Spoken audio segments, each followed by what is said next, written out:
Hello class. बेटा आज हम फोर्थ लेसन भूगोल के फोर्थ लेसन मानचित्र के अभ्यास के प्रश्न करेंगे। आपको कल शॉर्ट क्वेश्चन मैंने राइट कराए हैं, मे भी आपने उसको नोटबुक पर कर लिया होगा।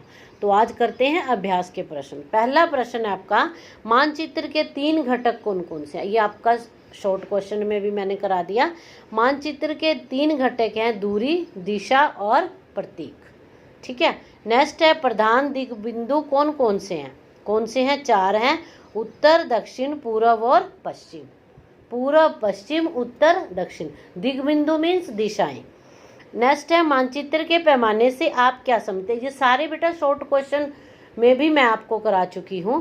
पैमाना मीन्स स्थल पर वास्तविक दूरी तथा मानचित्र पर दिखाई गई दूरी के बीच का जो होता है अनुपात होता है, उसे हम पैमाना कह देते हैं। उदाहरण पे, यदि हम धरातल के 100 किलोमीटर की दूरी मानचित्र पर 1 सेंटीमीटर में दर्शाते हैं, तो यह 1 सेंटीमीटर 1000 किलोमीटर के बराबर मानी जाती है। अगर कोई किसी का डिस्टेंस हम दिखाएं 200 किलोमीटर है वो, लेकिन हम उसको दिखा सकते हैं 1 सेंटीमीटर में, 2 सेंटीमीटर में। मतलब क्यों? क्योंकि जो हमारा मैप होता है वो छोटा होता है और हमने शॉर्ट में ही सब कुछ कवर करना होता है। नेक्स्ट है, ग्लोब की अपेक्षा मानचित्र अधिक सहायक होते हैं, क्यों। देखो क्या क्या आएगा। मानचित्र को एक स्थान से दूसरे स्थान पर आसानी से ले जा सकते हैं, परंतु ग्लोब को हम एक स्थान से दूसरे स्थान पर नहीं ले जा सकते। मानचित्र को लकड़ी के डंडे पर लपेटकर दीवार पर लटकाया जा सकता है।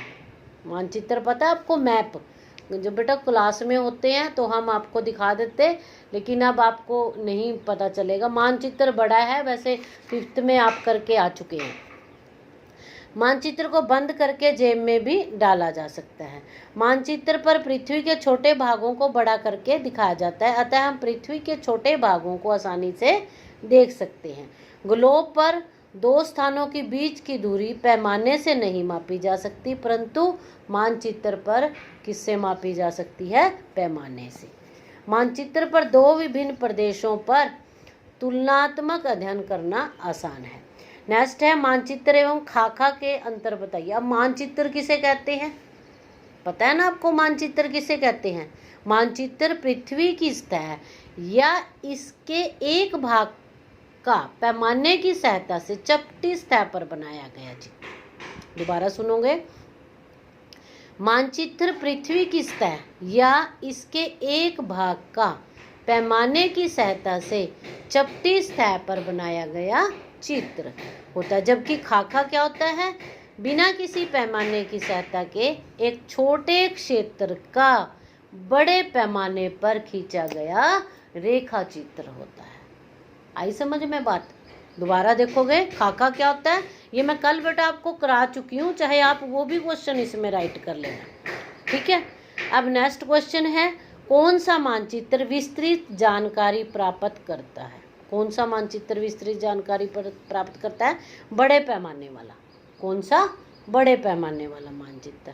नेक्स्ट क्वेश्चन, प्रतीक किस प्रकार मानचित्रों के अध्ययन में सहायक होते हैं।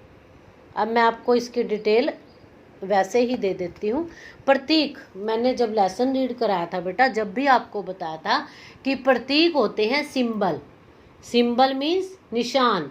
हम किसी भी जगह को, किसी भी भवन को, किसी भी सड़क को, किसी भी इमारत को, कुएं को, पटड़ियों को दिखाने के लिए अगर हमने वो मानचित्र पर शो करना है, दिखाना है, तो हम क्या कर लेते हैं कि इतनी बड़ी बड़ी लाइनें या उनके निशान नहीं बना सकते। हम एक सिंबल बना लेते हैं। जैसे कि अब हमने शो करना है, इसमें वृक्षों को शो करना है। अब हम इतना बड़ा वृक्ष नहीं बनाएं तो हम सिंपल सी एक ये बना लो और यहाँ लिख दो कि ये हैं वृक्ष नीचे उसके। इससे पता चल जाएगा कि जो हमारा ये सिंबल है, ये किसका सिंबल है? वृक्षों का।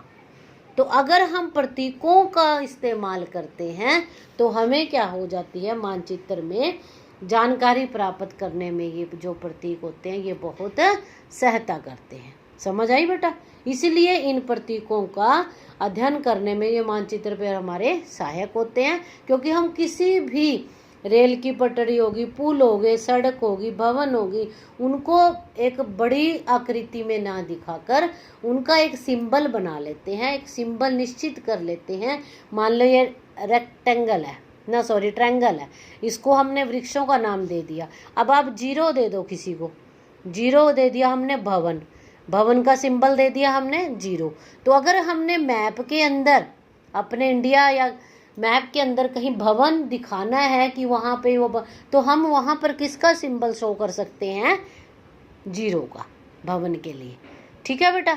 इसलिए जो ये प्रतीक होते हैं ये हमें मैप की दिखाने में सहायता करते हैं। Is that clear? अब आपके से सही उत्तर पर निशान लगाएं। अब वृक्षों के वितरण को दिखाने वाले मानचित्र हैं। वृक्षों के वितरण को, पहला है भौतिक मानचित्र, दूसरा क्या आएगा? थीमेटिक मानचित्र। जो वृक्षों को दिखाते हैं वो कौन से होते हैं? थीमेटिक। नीले रंग का इस्तेमाल किसे दर्शाने के लिए किया जाता है? नीला रंग किसका होता है? पानी का। तो पानी कहाँ आता है? जलाशयों में। दिक् सूचक का प्रयोग किया जाता है प्रतीकों को दिखाने के लिए, मुख्य दिशा का पता लगाने के लिए, दूरी को मापने के लिए। तो इसका क्या आएगा?